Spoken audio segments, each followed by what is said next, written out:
आणि आम्ही म्हणतो मराठी महापौर होणार, ते म्हणतात हिंदू महापौर होणार. मग देवेंद्र फडणवीस हिंदू आहेत की नाही हा पहिला माझा त्यांना प्रश्न आहे. जरा तपासून बघा, काय तपासायचं असेल तर. नाही नाही, म्हणजे डोकं वगैरे काय बर्थ सर्टिफिकेट वगैरे असं मी म्हणतोय. आम्ही अस्सल मराठी बोलणारे देशभक्त हिंदू आहोत. आणि राजने आज अप्रतिम मांडणी केली. राज, तू जे सांगितलं की पोट भरून जेवण तुम्हाला देणार आहे, आता एवढं पोट भरल्यानंतर किंवा पोट तिडकीने त्यांनी सांगितल्यानंतर पोटाला तड लागून उपयोग नाही, डोक्यात तिडीक गेली पाहिजे. आणि ती जर जाणार नसेल तर मग छत्रपती शिवाजी महाराज की जय बोलण्याचा आपल्याला अधिकार नाही. जय भवानी जय शिवाजी बोलण्याचा आपल्याला अधिकार नाही.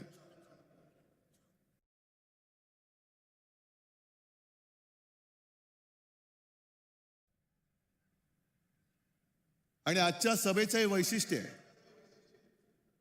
जसं आपल्या सगळ्यांच्या मनात आजपर्यंतचा शिवसेनेचा इतिहास माहिती आहे,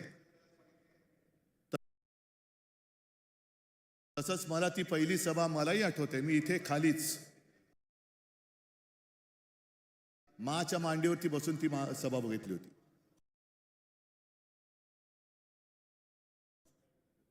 समोर आजोबा होते, बाळासाहेब होते, श्रीकांतजी होते.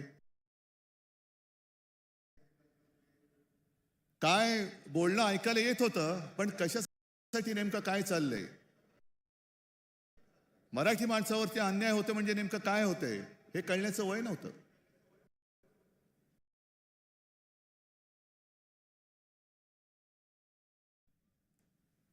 आणि आज या सगळ्या गोष्टीची जाणीव होते. काय योगायोग आहे की त्यावेळेला मी इथे समोर बसलो होतो, आज आमच्या खांद्यावरती धुरा आलेली आहे. आज सगळ्यांना कळलं असेल की ठाकरे बंधू एकत्र का आले. आणि जयंतराव, भावकी एक झालेली आहे, आता गावकी पण एक होते.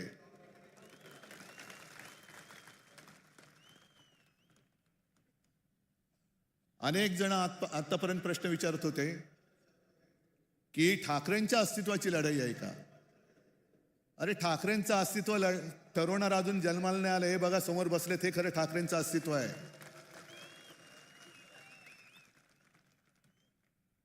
ही सगळी लाचार माकडं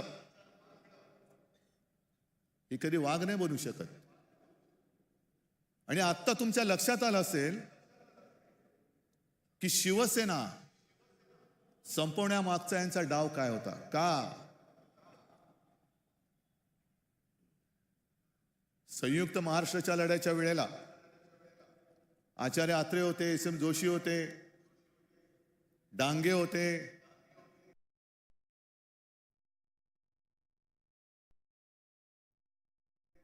आणि पहिले जे 5 जण सगळ्यात पुढे होते त्याच्यात आमच्या दोघांचे आजोबा प्रबोधनकार केशव सीताराम ठाकरे होते.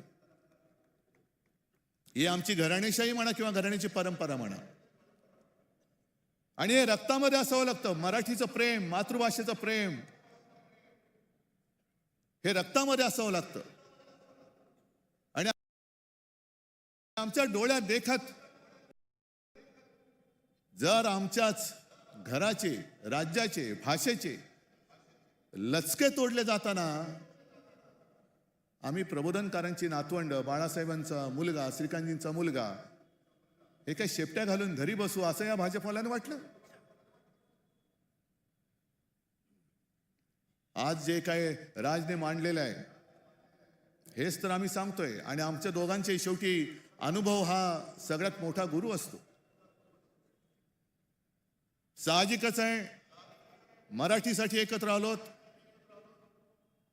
आणि राज जे बोलत तेच सांगतोय आमच्यामध्ये तसे वाद नव्हते, पण ते वाद आम्ही आज गाडून टाकलेले आहेत आणि मराठी माणसासाठी, हिंदूंसाठी आणि महाराष्ट्रासाठी एक ताकद म्हणून उभे राहिलेलो आहोत. निवडणूक महापालिकेची, पण भाजप काय प्रचार करते? दर निवडणूक आल्यानंतर यांचा पूर्वी एक विकृत डान्स होता, त्याला रोंबा सोंबा म्हणायचे. अश्लील सगळं चाळे सुरू व्हायचे आणि मग त्याला लोकांनीच हडतूड केल्यावरती तो बंद झाला. तशी प्रत्येक निवडणूक आल्यानंतर हे भाजपडे रोंबा सोंबा खेळायला लागतात. हिंदू मुस्लिम, मराठी अमराठी, महापौर कोण होणार. मला वाटतं आदित्यने सगळी केलेली कामं तुम्हाला सांगितलेली आहेत. आणि देवेंद्र फडणवीसांनी जे एक आव्हान दिलं की उद्धव ठाकरेंचं एक तरी भाषण असं दाखवा की जे विकासावरती बोललेत, मी 1000 रुपये देतो. नको, चोराचा पैसा मला नको, चोरलेला पैसा नको. पण देवेंद्र फडणवीस, मी तुम्हाला आव्हान देतोय की तुमचं मोदींपासूनचं तुमचं आणि तुमच्या खालच्या चेलाचपाट्यांचं अगदी वर्गाच्या मॉनिटरची निवडणूक असली तरी हिंदू मुस्लिम न करता केलेलं भाषण दाखवा. आम्ही सगळे मिळून तुम्हाला 1 लाख रुपये देतो. जा. हे भांडवल ठेवायचं नुसतं. त्या संयुक्त महाराष्ट्राच्या लढ्यामध्ये अनेक जणांना तो लढा कसा झाला, कोणी केला माहिती पण नाहीये. आपण 2010 साली इथे पाठी संयुक्त महाराष्ट्राच्या लढ्याचे एक दालन केले. जाऊन मुद्दामून बघा काय अवस्था यांच्या कारभारात त्याची झालेली आहे. मी अभिमानाने सांगेन की ते दालन आपण उभं करू शकलो याचं कारण मुंबई महानगरपालिका आपल्याकडे होती. पण तेव्हा सगळे मोठे नेते होते, जनसंघ त्याच्यामध्ये कुठेही नव्हता. मुळामध्ये लढणारे नाहीच. हे घरं पेटून पोळ्या भाजवणार आहेत, आगी लावायच्या, आपलीच माणसं आपल्यावरती सोडायची. रक्तपात झाला तर आपल्यामध्ये होईल, पण ते तिकडे पोळ्या भाजणार. जनसंघ कुठेही नव्हता. पण जनसंघ केव्हा घुसला मध्ये? संयुक्त महाराष्ट्र समिती जी माझ्या आजोबाने आणि सगळ्यांनी मिळून स्थापन केली होती. सगळे पक्ष हे एकत्र आले. मुंबई महाराष्ट्राला मिळालीच पाहिजे. त्याही वेळेला गुजरातचा डोळा हा मुंबईवरती होताच. द्विभाषिक राज्य होतं. आणि तुम्ही हिंदू हिंदू जे म्हणता ना, त्यावेळेला मोरारजी देसाई नावाचा नरराक्षस जो गुजरातमध्ये जन्माला होता, तोच नरराक्षस मुख्यमंत्री होता. आणि त्यांनी दिसताच क्षणी गोळ्या घाला. गोळ्या ही माणसं मारण्यासाठी दिलेली आहेत, त्याचा योग्य वापर करा हे आदेश देणारा मोरारजी देसाई हा हिंदूच होता. मरणारी मराठी माणसं होती.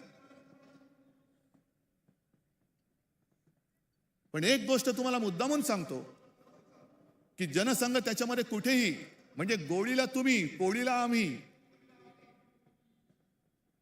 पण त्या सगळ्या लढ्यामध्ये अण्णाभाऊ साठे होते.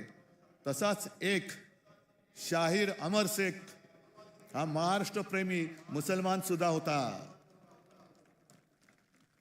आणि तो ठणकावून सांगायचा, जागा मराठा आम जमाना बदलेगा. आणि त्यांचं पुढचं वाक्य जे आहे, 2 कौडी के मोल मराठा बिकने को तैयार नहीं. तो शिल्लक राहिलाय का आज मराठी माणूस? 2 कौडी के मोल मराठा बिकने को तैयार नहीं, हे छाती ठोकपणे दिल्लीश्वरांना ठणकावून सांगणारा अमर शेख. अहो मेवा भाऊ, तुम्ही आम्हाला काय शिकवत आहे? हे सगळं अदानीकरण चाललेलं आहे. आमची मुंबादेवीच्या नावावरून तिचं नाव आम्ही मुंबई ठेवलं. मला आता भीती वाटते. म्हणजे भीती तर वाटत नाही, कारण तुम्ही एवढे म्हटल्यानंतर त्यांना भीती वाटली पाहिजे की मुंबईचं परत बॉम्बे करण्याचा त्यांच्या मनामध्ये डाव आहे का. आणि तो अण्णामलई आला, त्याला मला खास धन्यवाद द्यायचे. का धन्यवाद? कारण तो नकळत बोलून गेला. भाजपच्या मनातलं जे काळं आहे तो ते बोलून गेलेला आहे. असंच ज्या वेळेला लोकसभेच्या सुमारास त्यांनी जो नारा दिला होता, अब की बार 400 पार, मी म्हटलं होतं आपकी बार तडीपार, आणि त्यांच्याच खासदारांनी बिंग फोडलं होतं की 400 पार का? कारण आम्हाला संविधान बदलायचंय. संविधान का बदलायचंय? तर एका साध्या मराठी माणसाने लिहिलेलं ते संविधान, यानं तर देवाने पाठवले, पण एक साधा माणूस संविधान लिहितो आणि त्या संविधानाच्या आधारावरती देश चालतो, असं काय शक्य आहे? आज ही सगळी परिस्थिती तुम्हाला दाखवल्यानंतर मी जिथे जातोय, ज्या ज्या महापालिका बघतोय, रिपोर्ट घेतोय, सगळीकडे एकच हालत आहे. आपली ही सोन्यासारखी मुंबई, ज्याच्या ठेवी आपण 92,000 कोटीपर्यंत नेल्या होत्या, त्या यांनी 70,000 कोटीपर्यंत तोडलेल्या आहेत. आज आपण हे सगळं प्रदूषण बघतोय. हे नुसतं प्रदूषण नाही, हवेचं प्रदूषण नाही, हे भ्रष्टाचाराचं प्रदूषण आहे. जवळपास 3 लाख कोटींचा घोटाळा या दळबद्री भाजप आणि त्यांच्या या लाचार गद्दार सरकारने करून ठेवलेले, आपल्या डोक्यावरती मारलेले. ही निवडणूक स्पष्ट आहे. आम्हाला महापालिका पाहिजे. का पाहिजे हे आम्ही दोघं सांगतोय. भाजपला का पाहिजे? कारण ती त्यांना अदानीच्या हातात घालायची. हा एक मुद्दा झाल्यानंतर 25 वर्षामध्ये शिवसेनेने केलेली कामं आणि गेल्या फक्त 4 वर्षामध्ये यांनी धुवून टाकलेली मुंबई, हे फक्त समोर ठेवा. आणि ज्यांना मराठीबद्दल प्रेम तर सगळ्यांना आहेच, पण जो असाच एक मतदार आहे त्यांनी प्रश्न विचारायला पाहिजे की हे खरं आहे की हे खरं आहे. आज संपूर्ण मुंबई 90% खोदून ठेवलेली आहे. म्हणजे एक ते पर्यावरण तज्ञ आहेत, केस भट मला वाटतं त्यांचं नाव, त्यांनी सांगितलं दिल्ली ही व्हेंटिलेटरवर आहे, तर मुंबई ही ICU मध्ये आहे. उद्या आपण जगायचं कसं हे ठरवणारी ही निवडणूक आहे. आणि ही जी काय 90% मुंबई खोदलेली आहे, इकडून मेट्रो तिकडून मेट्रो, इकडून बोगदा तिकडून रस्ता खोदलाय, तिकडे फुटपाथ खोदलाय, चालायला जागा नाही, फिरायला जागा नाही. संपूर्ण मुंबईमध्ये धूळ आणि सिमेंटचं साम्राज्य आहे. पण त्याच्या प्रदूषणात सुद्धा भ्रष्टाचार आहे. कारण या सर्व कामांसाठी जे सिमेंट वापरलं जाते त्यातलं 50 ते 60% सिमेंट हे अदानीच्या कंपनीकडनं खरेदी केलं जाते. तुम्ही बसा मांडत, हिंदू मुस्लिम महापौर कोण होणार, हा होणार का तो होणार, तो होणार का हा होणार. मराठी माणसाने केवळ घाम गाळून मुंबई नाही मिळवली, तर रक्त सांडून मिळवलेली मुंबई.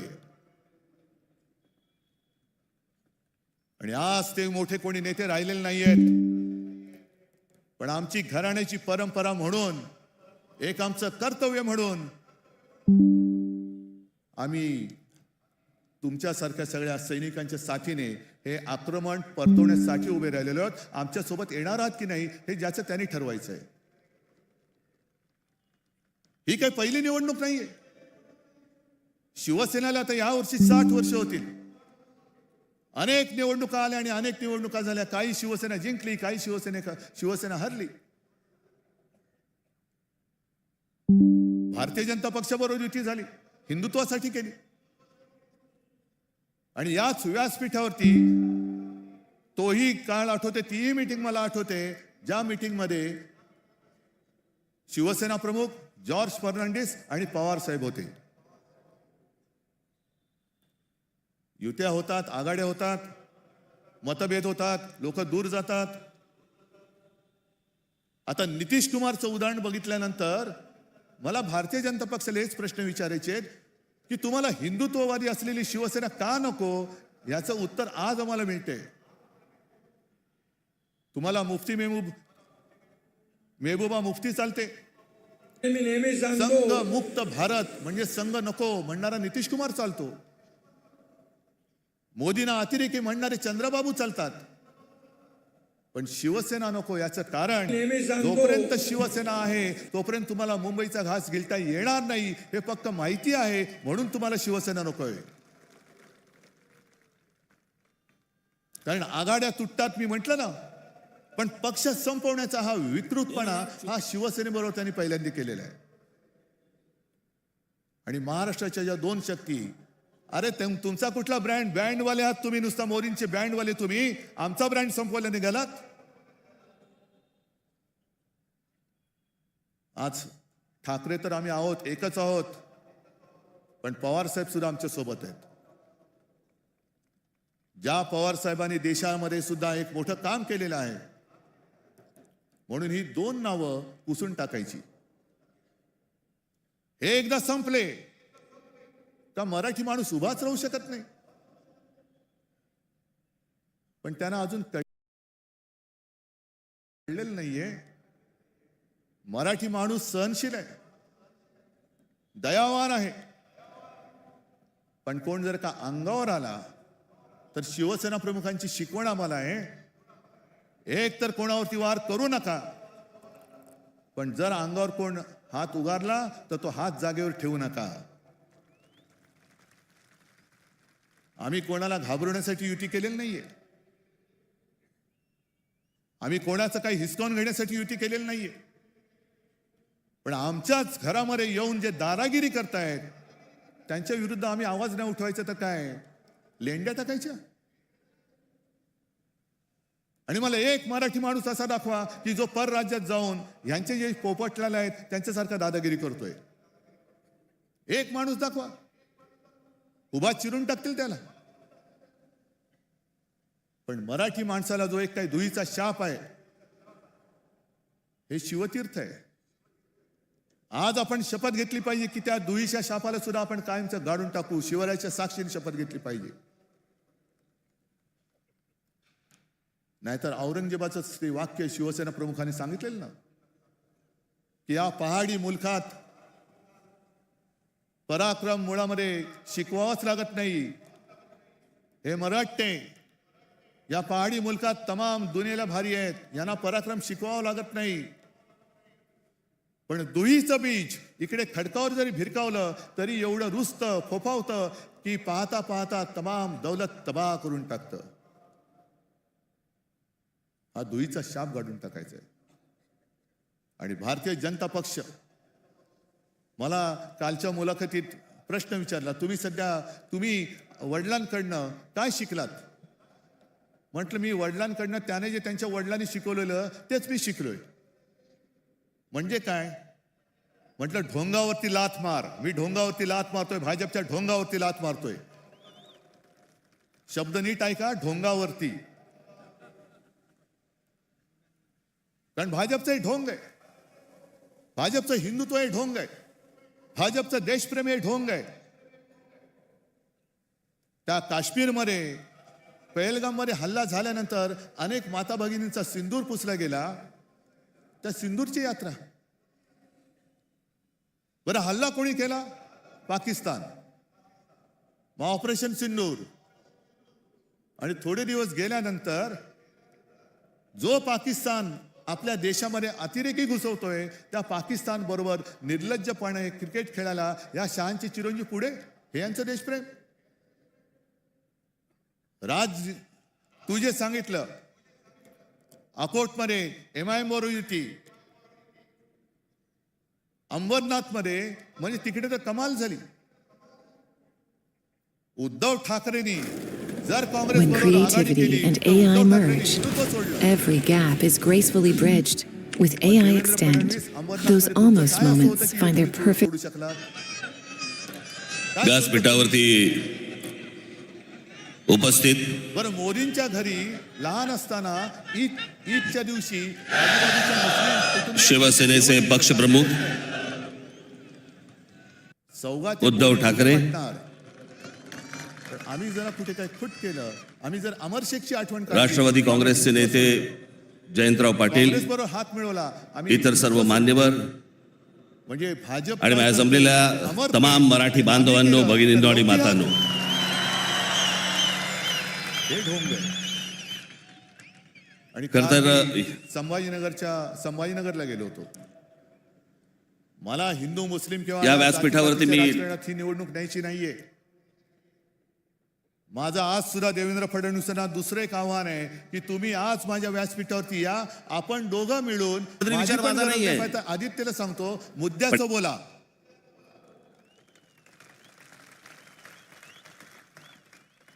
हे म्हणे शिवसेनेने मुंबईसाठी काय केलं, मराठी माणसासाठी काय केलं. एकदा मुंबई हातात गेली ना बाबांनो, नाही सगळे महाराष्ट्र झारखंड पेक्षा काही वेगळा करणार नाही ते म्हटलं मुंबई ही तुमची राजधानी आहे, मुंबई ही तुमची ताकद आहे. ती शिवसेनेने दाखवलेली आहे. पण जो मस्तवालपणा जो अंगामध्ये शिरलेला आहे यांच्या, पोचले, मंत्री झाले, की आम्ही काहीही करू, मंत्री करण्याचं पाप कुठूनही मत केलं. हे अभिमानाने नाही, शर्मेने सांगावं लागते मला. पण जर का शिवसेना नसती तर ही विचारणारी माणसं आहेत, ही सगळी गद्दार, ही तर काय खान नाही येत नाही, मराठीच आहेत ना. कोणत्या तोंडाने तुम्ही आमच्या अंगावरती येत आहे. शिवसेनेने मुंबईसाठी काय केलं ही पुस्तिका घेऊनच आलेलो आहे आम्ही. शिवसेनेने मुंबईसाठी काय केलं, पुस्तिका छोटी आहेत पण कामं मोठी आहेत. ही प्रत्येकाकडे वाटलेली आहे, प्रत्येकाकडे वाटले. अगदी शाळा जाऊन बघा, अभिमान वाटेल. महापालिकेच्या शाळा, मुंबई महापालिकेच्या शाळा कशा आहेत ते बघा. पाणी पुरवठा बघा कसा होतोय. अजून आपण 24 तास देऊ शकत नाही आहोत, पण त्याच्यात पाणी पुरवठ्यात वाढ तर नक्की करतोय. आरोग्य सेवा आहे. काल संभाजीनगरची मी तुम्हाला आठवण सांगत होतो. मला आश्चर्य वाटलं लोक तिकडे सहन कशी करतात. कारण वर्षाच्या 365 दिवसापैकी फक्त 44 दिवस संभाजीनगर शहरामध्ये पाणी येतं. बरं, संभाजीनगरचं नामांतर मी केलं, जयंतराव साक्ष आहेत त्याला. जो शिवसेना प्रमुखांचा एक आदेश होता, औरंगाबाद नाही छत्रपती संभाजीनगर झालं पाहिजे, तो आम्ही करून दाखवलेला आहे. पण नाव संभाजी महाराजांचं दिल्यानंतर त्याच्यामध्ये सुविधा कोण देत आहे. 4 वर्ष तुमच्याकडे सत्ता आहे. डबल इंजिन, ट्रिपल इंजिन, जेवढी इंजिन, आता मनसेचं इंजिन आमच्याकडेच आहे. तुमची इंजिन नुसती पोकळ वाफा सोडतायत. बरं, त्याच्यामध्ये सुद्धा एक गंमत मी बघितली. निवडणूक महापालिकेची आणि अजित पवारांचा फोटो आहे. नशामुक्त संभाजीनगर करू. म्हटलं पहिली तुमची सत्तेची नशा उतरवा.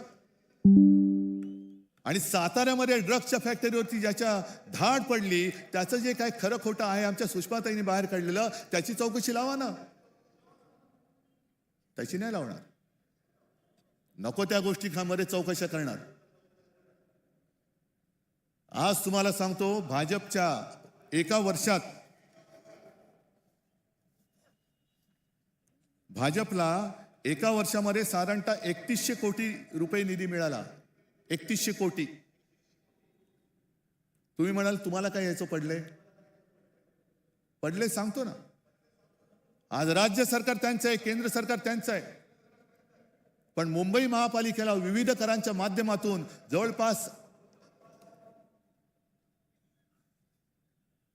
10,900 कोटी. 10,900 कोटी म्हणजे किती झाले? 11,000 कोटींची थकबाकी येणं बाकी आहे. यांच्या तिजोऱ्या भरतायत, माझ्या मुंबईची लुटतायत. तिकडे गणेश नाईक बॉम्ब मारतायत, नवी मुंबईची तिजोरी खाली झाली. आणि म्हणून तुम्ही मुद्द्याचं बोला. आज आम्ही जे सांगतोय की आम्ही एवढ्या मुलांना मोफत शिक्षण देतोय, 8 भाषांमध्ये विविध शाळांमधून शिक्षण देतोय, आधुनिक तंत्रज्ञानाने मुलांना शिकवतोय. या ना, समोर या. आणि एक शहर तुमच्या राज्यातलं असं दाखवा की भाजप शासित शहर आहे ते मुंबईच्या बरोबरीने येऊ शकेल. दाखवून द्या, मी काही हरायला तयार आहे.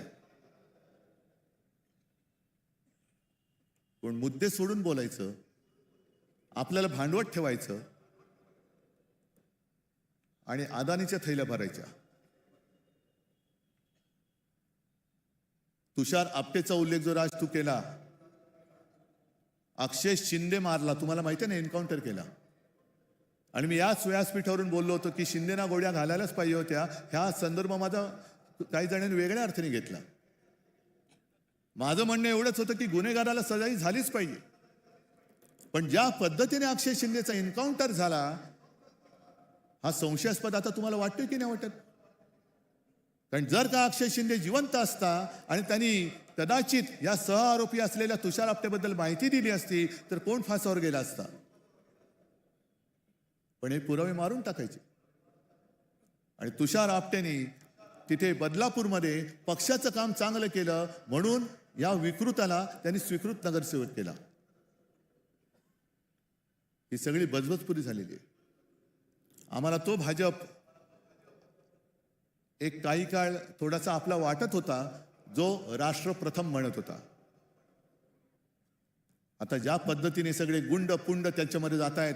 नाशिकमध्ये आमच्या सोबत होता तेव्हा हा सलीम कुत्ताचा मित्र, पण सलीम कुत्ताचा मित्र भाजपात गेल्यानंतर त्याचं श्वान झालं. तिकडे प्रफुल्ल पटेलला त्यांनी घेतलं, इक्बाल मिर्चीचा साथीदार. नवाब मलिक आमच्या सोबत होते तर दाऊदचा साथीदार. आणि अजित पवारांबद्दल माझं स्पष्ट म्हणणं आहे देवेंद्र फडणवीसांना की 70,000 कोटीचे घोटाळ्याचे आरोप तुम्ही आणि मोदीजींनी त्यांच्यावरती केले. ढीगभर पुरावे तुम्ही नेऊन दिले. आता जर का केस चालू आहे असं तुम्ही म्हणताय तर पुरावे तुम्ही दिलेत, ते आता पुरावे की जाळावे कोर्टाने एवढं सांगा. आणि त्या पुराव्यामध्ये दम असेल, कारण तुम्हाला माहिती आहे तुम्ही पुरावे दिलेत, तर अजित पवारांना लाथ मारून हाकलून द्या. आणि नसेल तर अजित पवारांची जाहीर माफी मागा, कारण हेच तुमच्या चालचाली चाललेले आहेत. लोकांना बदनाम करायचं, आयुष्यातून उठवून टाकायचं, पक्षामध्ये घ्यायचं. म्हणजे भाजपची एवढी हालत वाईट झालेली आहे. निष्ठावंतांना आता काही किंमत राहिलेली नाहीये. निष्ठावंत सगळे उपऱ्यांच्या, म्हणजे आपण उपरे वेगळे आपल्या डोक्यावर बसवतात हे, पण भाजपच्या निष्ठावंतांच्या डोक्यावरती वेगळे. म्हणजे भाजपच्या ते जयंतराव तुम्हीच सांगितलं होतं ना,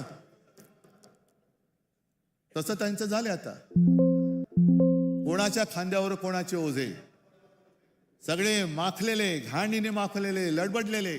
ही लोक घ्यायची, निष्ठावंतांनी त्यांचे लंगोट धुवायचे, सगळं साफ करायचं आणि डोक्यावरती घेऊन यांना नाचत सुटायचं. एवढंच निष्ठावंतांचं काम राहिले. ही भाजप आम्हाला मंजूर नाहीये.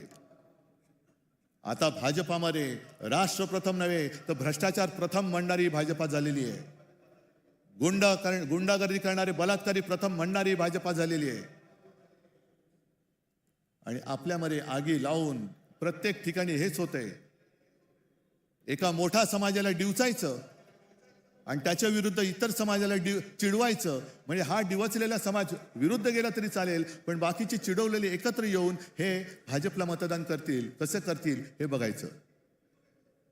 मी इथल्या मुंबईकरांना, तमाम मुंबईकरांना मी आवाहन करतोय, म्हणजे विनंती करतोय, हा लढा आमचा आहेच, मराठी माणसाचा आहेच. पण आज मुंबईमध्ये अनेक पिढ्या राहणारे इतर भाषिक आहेत. ज्या वेळेला मुंबईमध्ये संकट येतं, नैसर्गिक आपत्ती असेल, अतिरेकी हल्ला असेल, तेव्हा पहिल्यांदा जात पात धर्म न विचारता त्याला वाचवायला धावून जातो तो शिवसेना प्रमुखांचा शिवसैनिक धावून जातो. रक्तदान करायला पहिल्यांदा रांग लावून उभा राहतो. तो भाजपवाला नाही राहत. तो तिकडे गोमूत्रासाठी लाईन लावेल, पण रक्तदानासाठी नाही लावणार. गोमूत्र प्राशन करायलाही लाईन लावतील तिकडे. माणसं मरतायत, नाही गोमूत्र प्राशन केलं तर त्याची जीव वाचतील. हट तुमचं हिंदुत्व. पण रक्तदान करताना सुद्धा शिवसैनिक कधी विचारत नाही की माझं रक्त कोणाला जाणार आहे. हे असे अण्णा मलाई येतील आणि जातील, मलाई खाणारे येतील आणि जातील. ओरबाडून आपल्याला काढलं जात आहे. आणि म्हणून आम्ही एक पोट तिडकीने हा लढा उभारलेला आहे. नाही तर आम्ही पण गेलो असतो ना. हे एवढं देश भरून अडाणींनी टाकलेलं आहे, त्याच्यात आम्ही आमची घरं भरली असती. काय फरक पडतोय. पण तसं जर का आम्ही झालो तर राज, तू जे बोललास की आज शिवसेना प्रमुख, आमचे आजोबा हे वर्ण आमच्याकडे बघत असतील, त्यांच्या डोक्यात किंवा त्यांच्या मनात आमच्याबद्दल काय झालं असतं. अरे ही आमची पिढी, आम्ही काय होतो, आम्ही काय लढा उभा केला, कशा त्या खचलेल्या मराठी माणसाच्या मनगटामध्ये आम्ही हिंमत आणि आत्मविश्वास भरला. आणि ही माझी शेळपट मुलं आणि नातवंड नाही. पण त्यांनी जे आणखीन सांगितले की जगायचं कसं. एकच दिवस जगा, पण तो वाघाचा जगा. 100 दिवस शेळीच्या जगण्याला काही अर्थ नसतो. जगायचं असेल तर वाघ म्हणून जगा. आणि शेळी म्हणून जगायचं असेल तर भाजपात जा. जे गेलेत गद्दार त्यांना जाऊ दे. असे अनेक जण आले आणि गेले. जसा अस्वलाच्या अंगावरचा एक केस उपटला तरी काय फरक पडत नाहीये, केस येतच असतात. भाजपला आज राजकारणामध्ये पोरं होत नाही, हे त्यांचं शल्य आहे, आमचं नाहीये. म्हणून मोहन भागवत सांगतायत की अपत्य वाढवा, अपत्य वाढवा, अपत्य वाढवा. अरे होत नाहीत, आम्ही काय करू शकतो? आम्हाला होत आहेत, तुम्हाला होत नाही. कारण मुळामध्ये जे बीज लागतं विचारांचं, ते विचारांचं बीजच भाजपमध्ये नाहीये. नेमका भाजप कशासाठी स्थापन केला गेला हेच त्यांना माहिती नाहीये. नक्की उठायचं कधी आणि बसायचं कधी हेच भाजपला माहित नाहीये. पक्ष जगणार कसा? ही आलेली सूज आहे, हा सत्तेचा माज आहे. आणि हा माज निदान एक लक्षात घ्या, इतिहास वगैरे जो काय कोण बघत असेल, काय बघत असेल मला कल्पना नाही. पण खंडोजी खोपडेचं नाव घेतल्यानंतर आपण काय बोलतो? सूर्याजी पिसाळचं नाव घेतल्यावरती काय बोलतो? आणि तानाजी मालुसरे, बाजी घोरपडे यांचं नाव घेतल्यावरती काय बोलतो? मग 400 वर्ष होऊन सुद्धा त्यांच्या कपाळावरचा जर गद्दारीचा डाग पुसला जात नसेल तर यांच्या कपाळावरचा डाग पुसायला किती पिढ्या जावे लागतील? आणि मग तुम्ही ठरवायचे, आम्ही तर ठरवलंय. छत्रपती शिवाजी महाराज होता येणं तर शक्यच नाही, त्यांचा मावळाही होता येणं शक्य नाही. पण त्यांनी जे त्यावेळेला केलं, असं काय नेमकं होतं की हे त्यावेळेला त्या मोगलांना टक्कर देणारं तेज या महाराष्ट्रामध्ये जन्माला आलं? आणि त्याच मातीमध्ये आपण जन्मलेलो आहोत. आणि तोच लढा, त्याच आक्रमणाविरुद्ध आज आपल्या हातामध्ये हे शस्त्र हे आलेलं आहे. जगायचं कसं हे आपण ठरवायचं. इतिहासामध्ये नोंद आपली कशी झाली पाहिजे हे आपण ठरवायचं. आणि मला खात्री आहे की जे विचार आम्ही तुमच्यासमोर मांडतो हे विचार नाही, हे सत्य आहे. आणि सत्य नाकारून जर का आज देखील कोणी पुन्हा भाजपच्या नादी लागणार असेल तर केवळ आपलंच नाही तर ते त्यांच्या पण मुलाबाळांचं आयुष्य धोक्यात घालतायत. आणि म्हणून एकच हात जोडून विनंती आहे, मी हात इतर कोणासमोर जोडत नाही, पण हे जे काय सैन्य आहे, हातामध्ये भगवा घेतलेलं सैन्य आहे, त्यांच्यासमोर मी हात जोडतोय. आणि ते हात एवढ्यासाठी जोडतोय की आता वेळ आलेली आहे, हाताची घडी सोडा आणि हातामध्ये मशाल घ्या, इंजिन सोबत आहे आणि विजयाची तुतारी फुंका. आणि हे फक्त छत्रपतींचा महाराष्ट्र करू शकतो. जो सेनापती बापटांनी सांगितलं होतं ना, महाराष्ट्र मेला तरी राष्ट्र मेले. महाराष्ट्र मरू शकत नाही, महाराष्ट्र कोणी मारू शकत नाही. आणि जो राष्ट्राला मारायला येईल त्याला मारल्याशिवाय महाराष्ट्र राहत नाही, हे दाखवण्याची वेळ आलेली. विनंती आहे, आपण राष्ट्रगीतासाठी उभं राहावं.